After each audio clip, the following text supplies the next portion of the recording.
ડુંગળી એ દરેકના ઘરમાં ઉપયોગમાં લેવામાં આવતી એક સામાન્ય વસ્તુ હોય છે કે જે નાના મોટા અમીર ગરીબ બધાના જ ઘરમાં જોવામાં મળતી હોય. કા બધા એને કાચી રીતે ખાતા હોય છે કા કાચી રીતે ખાતા હોય છે. પણ શું તમને ખબર છે કે આ ડુંગળી ખાવાના કેટલા બધા ફાયદાઓ આપણને મળી રહે છે જે આપણા હેલ્થ માટે ખૂબ જ સારા હોય છે. આ ડુંગળી એ ખાલી સલાડના ડ્રેસિંગ માટેની વસ્તુ નથી, એમાં અમુક એવી મેડિસિનલ પ્રોપર્ટી રહેલી છે જે આપણા હેલ્થના નાના મોટા કેટલાક બધા ઇસ્યુઓ સોલ્વ કરી શકે છે અને એક નેચરલ દવાની રીતે પણ કામ કરે છે. માટે હવે તમારે જોવાનું છે કે તમારે કયા ફાયદા માટે ડુંગળીનો ઉપયોગ કરો. અને આજે હું ડુંગળીના અમુક એવા ફાયદાની વાત કરીશ કે જે તમે કોઈ દિવસ જાણતા બી નહીં હોય. તો એ ફાયદા વિશે જાણીએ. ડુંગળી લેવામાં કઈ કઈ વસ્તુઓની સાવધાની રાખવી જોઈએ અને કઈ કઈ વસ્તુઓ ડુંગળી સાથે ના લેવી જોઈએ જે તમારા માટે જાણવું ખૂબ જ જરૂરી હોય છે.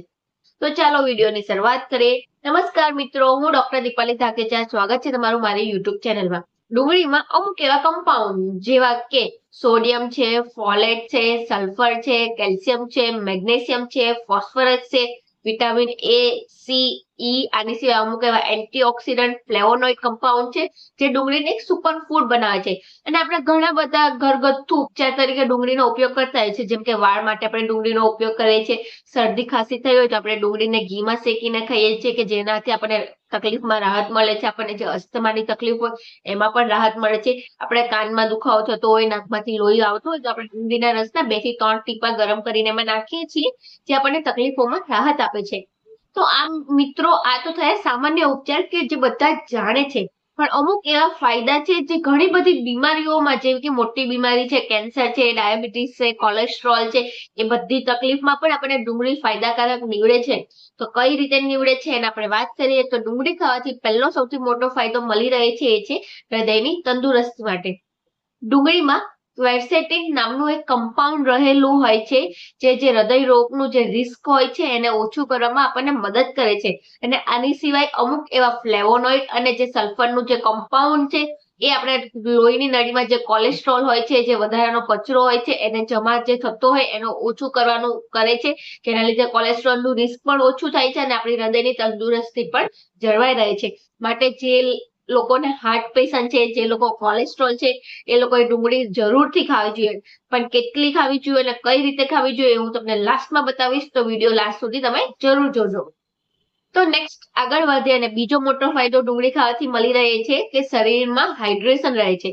ડુંગળીમાં પાણી સૌથી વધારે પડતા પ્રમાણમાં હોય માટે તમે ડુંગળી ખાઈએ તો આપણા શરીરમાં હાઇડ્રેશન રહે છે. અને જે પરસેવા દ્વારા જે ખનિજ તત્વો બહાર નીકળતા હોય છે ડુંગળી એને રોકવામાં મદદ કરે છે. અને શરીરના અંદર જે ઇલેક્ટ્રોલાઇટ હોય એને પણ બેલેન્સ કરવામાં મદદ કરે છે.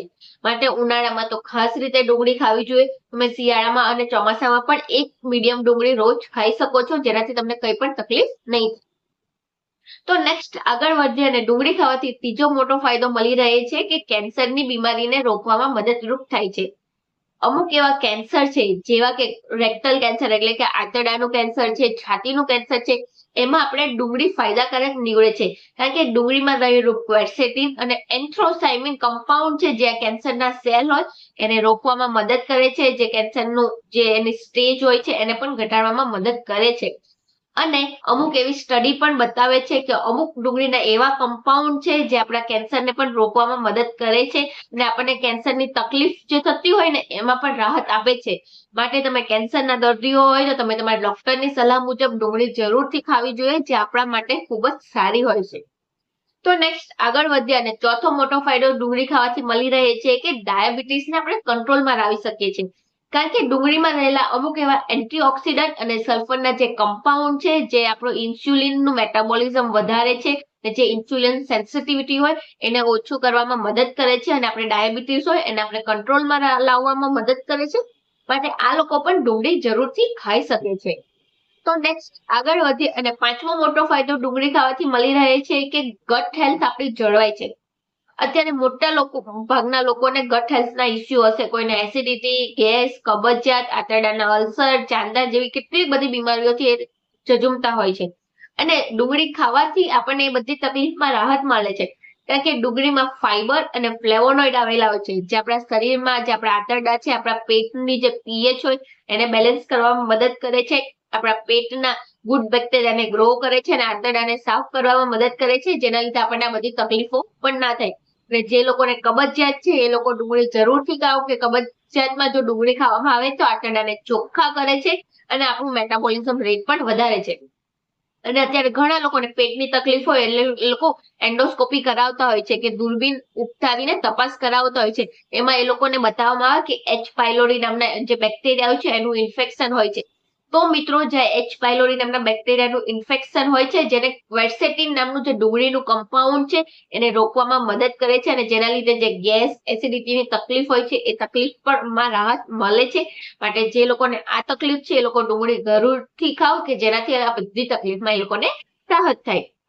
તો નેક્સ્ટ આગળ વધીએ અને છઠ્ઠો મોટો ફાયદો ડુંગળી ખાવાથી મળી રહે છે કે હાડકાં મજબૂત બનાવે છે. કારણ કે ડુંગળીમાં રહેલું કેલ્શિયમ સોડિયમનું જે સંયોજન છે જે આપણા હાડકાંને તંદુરસ્ત બનાવે છે, એકદમ મજબૂત બનાવે છે. અને આપણે જે ઓસ્ટિયોપોરોસિસ એટલે હાડકાનું જે પોલાણ થતું હોય એને અમુક એવા એન્ટીઓક્સિડન્ટ અને ફ્લેવોનોઇડ જે ડુંગળીમાં રહેલા છે એ આ બીમારીને રોકવામાં મદદ કરે છે અને હાડકાને સ્ટ્રોંગ બનાવવાનું કામ કરે છે. માટે જે લોકોને સંધિવા છે, હાડકાનો દુખાવો છે, સાંધાના દુખાવા છે, ઓસ્ટિયોપોરોસિસ નામની તકલીફ છે, હાડકામાંથી કેલ્શિયમનું ધોવાણ થાય છે, એ લોકોએ તો ડુંગળી જરૂરથી ખાવી જોઈએ, કે જેથી આ બધી તકલીફોમાં એ લોકોને રાહત મળે. તો મિત્રો, આ છે અમુક એવા ફાયદા કે જે મેં તમને વાત કરી. પણ આની સિવાય પણ ડુંગળીના ઘણા બધા ફાયદાઓ હોય છે, જે મોડર્ન સાયન્સ અને આયુર્વેદિક સાયન્સ બંને બિલીવ કરે છે અને બંનેના રિસર્ચથી પણ આવેલા છે, જેના માટે આપણે જાણતા રહેવું જોઈએ. તો મિત્રો, ડુંગળી સારી છે એટલા માટે એવું નથી કે એને ગમે તે રીતે આડેધડ ખાવી જોઈએ. બધી વસ્તુ ખાવાનું એક માપ હોય છે. જો રોજ એક મીડિયમ કે અડધી ડુંગળી ખાવામાં આવે તો જે આપણા હેલ્થ માટે ખૂબ જ સારી હોય છે. જો આનો વધારે પડતો ઉપયોગ કરશો તો તે આપણને નુકસાન જ નીવડે છે. માટે ડુંગળી ખાવામાં આ વસ્તુનું ખાસ ધ્યાન રાખવું જોઈએ. અને ડુંગળી કઈ રીતે ખાવી જોઈએ, તો હું તમને 2-3 રીત બતાવું કે તમે ડુંગળીને સલાડ તરીકે, કાકડી, કચુંબરનું બનાવીને એને ખાઈ શકો છો. બીજું છે કે તમે ડુંગળી, લીલા ધાણા અને લસણની ચટણી બનાવીને પણ ખાઈ શકો છો. આ ત્રણેય વસ્તુ આપણા હેલ્થ માટે ખૂબ જ સારી હોય છે, જે તમને ઘણા બધા બેનિફિટ આપશે. અને ત્રીજી વસ્તુ કે તમે ડુંગળીનું અથાણું બનાવીને પણ ખાઈ શકો છો, કે ડુંગળીને સ્લાઇસ કરીને એમાં મરી પાવડર, મીઠું, વિનેગર નાખીને 10 થી 15 દિવસ ફર્મેન્ટ થવા દો, પછી એ વસ્તુ ખાઓ, જે આપણા આંતરડા માટે પણ ખૂબ સારું છે અને આપણા હેલ્થ માટે પણ ખૂબ સારું હોય છે. પણ ડુંગળી સાથે ક્યારે પણ દૂધ ના લેવું જોઈએ, કારણ કે એકદમ વિરુદ્ધ આહાર છે. એ બંને સાથે લેશો તો તમને તકલીફ થઈ શકે છે. માટે આ વસ્તુનું એક ખાસ ધ્યાન રાખવું જોઈએ. અને કેવા લોકોએ ડુંગળી ના લેવી જોઈએ, જે લોકોને પેટની વધારે મોટી તકલીફો હોય છે એ લોકોએ ડુંગળી બિલકુલ ના લેવી જોઈએ. જે લોકોની રિસન્ટમાં જ કોઈ સર્જરી થઈ હોય, કોઈ ઓપરેશન થયું હોય, એ લોકોએ પણ ડુંગળી બિલકુલ ના લેવી જોઈએ. અને ત્રીજી અને ખાસ વાત કે જે લોકોનું લોહી પતલું હોય એ લોકોએ ડુંગળી ના લેવી જોઈએ. કારણ કે ડુંગળી આપણને લોહી પતલું કરવામાં મદદ કરે છે. માટે જે લોકોને લોહી પતલું કરવાની દવા ચાલુ હોય એ લોકો એના ડોક્ટરની સલાહ મુજબ જ ડુંગળીને ખાવામાં લેવી જોઈએ, કે જેથી એ લોકોને આગળ જતા કોઈ તકલીફ ના થાય.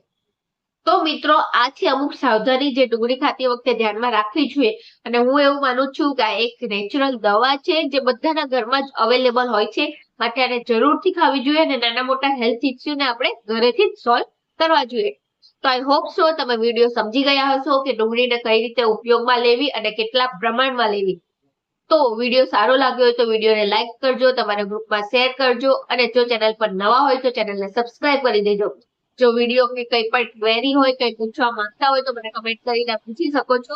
તો મળીએ નવા વિડીયોમાં નવી માહિતી સાથે. ત્યાં સુધી બધા ખુશ રહો, તંદુરસ્ત રહો.